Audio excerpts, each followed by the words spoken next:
Asian cup বাছাইয়ে ভারতকে হারানোর পর বাংলাদেশের ফুটবল পার করছে স্বপ্নের মতো সময়।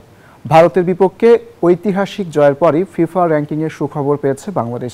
বুধবার রাতে প্রকাশিত ফিফার সর্বশেষ হালনাগাদ করা র্যাঙ্কিংয়ে বাংলাদেশ 3 ধাপ এগিয়ে 180 নম্বরে উঠে এসেছে। এদেশের ফুটবলে হ্যামিলিয়নের বাঁশিওয়ালার মতন আগমন ঘটে হামজা চৌধুরীর, যিনি আসলেন, দেখলেন আর প্রাণ ফেরালেন দেশের মৃতপ্রায় ফুটবলে। সেই সঙ্গে স্টেডিয়ামমুখী করলেন এদেশের ফুটবল প্রেমীদের। তার পথ ধরে একে একে আসলেন সমিত সোম, ফাহমিদুল, জায়ান আহমেদ, কিউবা মিচেলরা, যার ফলে ভারতের বিপক্ষে প্রায় 23 বছর পর ঐতিহাসিক জয় পায় বাংলাদেশ। এরপরই ফিফা র্যাঙ্কিংয়ে সুখবর পেয়েছে জামাল ভুঁইয়ার দল। সম্প্রতি প্রকাশিত ফিফার সর্বশেষ হালনাগাদ করা র্যাঙ্কিংয়ে বাংলাদেশ 3 ধাপে গিয়ে উঠে এসেছে 180 নম্বরে, যা গত 9 বছরের মধ্যে সেরা অবস্থান। এর আগে 2016 সালের মার্চে 177তম অবস্থানে ছিল বাংলাদেশ।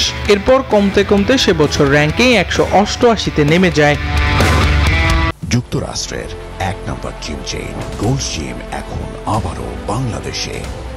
বসুন্ধরা আবাসিক এলাকা ও বসুন্ধরা সিটি শপিং মলে। মূলত এবারের ফিফা উইন্ডোয় 2টি প্রীতি ম্যাচ খেলেছে বাংলাদেশ। মঙ্গলবার এশিয়ান কাপ বাছাইয়ের 3য় রাউন্ডে ভারতকে 1-0 গোলে হারিয়েছে বাংলাদেশ। এরপরই এমন সুখবর পেল জামাল ভুঁইয়ার দল। অন্যদিকে বাংলাদেশের কাছে হেরে 6 ধাপ পিছিয়ে 142তম স্থানে নেমে গেছে ভারত।